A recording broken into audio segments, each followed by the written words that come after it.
Imagine a world where the very head of your household held the power of life and death over you. Not metaphorically, but legally. A world where a father could not only disinherit or punish, but quite literally sell his own children into slavery. This was the chilling reality of ancient Rome, under a doctrine known as Patria Potestas. But the story gets even stranger, and the legal nuance even more fascinating, when you discover a bizarre, almost unbelievable clause. A father could sell his son into slavery, but only 3 times. At its core, Patria Potestas translates to fatherly power, but it was anything but tender.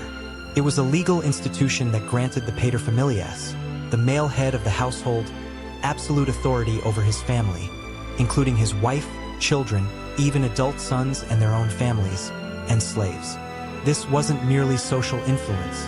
It was a comprehensive legal dominion that lasted as long as the paterfamilias lived. His sons, no matter how old, remained under his potestas until his death or their emancipation. This authority extended to almost every aspect of family life.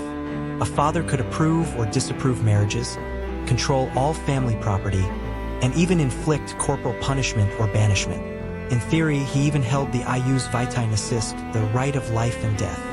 While actual executions were rare and heavily scrutinized by society, the underlying principle of supreme paternal authority was undeniable. It was a power that dwarfs anything we understand as parental rights today. Now, for the truly peculiar aspect, Roman law, specifically the ancient law of the 12 tables, stated that if a paterfamilias sold his son into slavery 3 times, he would forfeit his patria potestas over that child. Let's unravel what this meant. The first time a father sold his son, the transaction transferred the son to another master. However, the legal bond of patria potestas was merely suspended, not severed. The new master could then release the son, at which point the son returned to his father's potestas. If the father, for whatever reason, sold his son a second time, the same process occurred. The son would again return to his original paterfamilias upon emancipation by the second master. It was only after the third sale and subsequent manumission release that the legal bond of patria potestas was finally broken.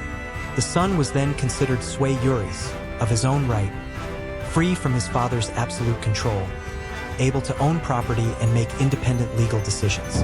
Why did such a convoluted system exist? Historians believe it wasn't primarily a mechanism for fathers to profit from their children, but rather a legal loophole. It offered a highly specific, albeit extreme, method for a father to emancipate an adult son, freeing him to pursue his own career, hold public office, or simply gain independence without waiting for his father's death. It transformed a disciplinary measure into a legal pathway to freedom. Of course, this power wasn't always used for emancipation. In times of extreme economic hardship, a father might genuinely sell a child into slavery as a last resort to pay off debts or feed the rest of the family. The child would serve the buyer, essentially as a bondservant, and might eventually be freed or remain a slave for life. This grim reality highlights the severe pressures faced by ordinary Roman families and the lengths to which they might be driven. As Roman society evolved, the absolute nature of patria potestas began to soften. Emperors and jurists increasingly intervened to protect children from abusive fathers. By the late Roman Empire, the right of life and death was largely theoretical, and the sale of children into slavery became far less common and more restricted, though it never entirely disappeared. The legal system slowly chipped away at the father's once unquestionable authority, reflecting a changing moral landscape. The story of the Roman father's 3-time right to sell his son is a stark reminder of the vast differences in legal and ethical frameworks across history. It illustrates a society where individual rights, especially those of children, were secondary to the stability and perceived order of the family unit, as defined by the most powerful member. It's a window into a world of unchecked authority, where the bonds of kinship could be both unbreakable and terrifyingly fragile.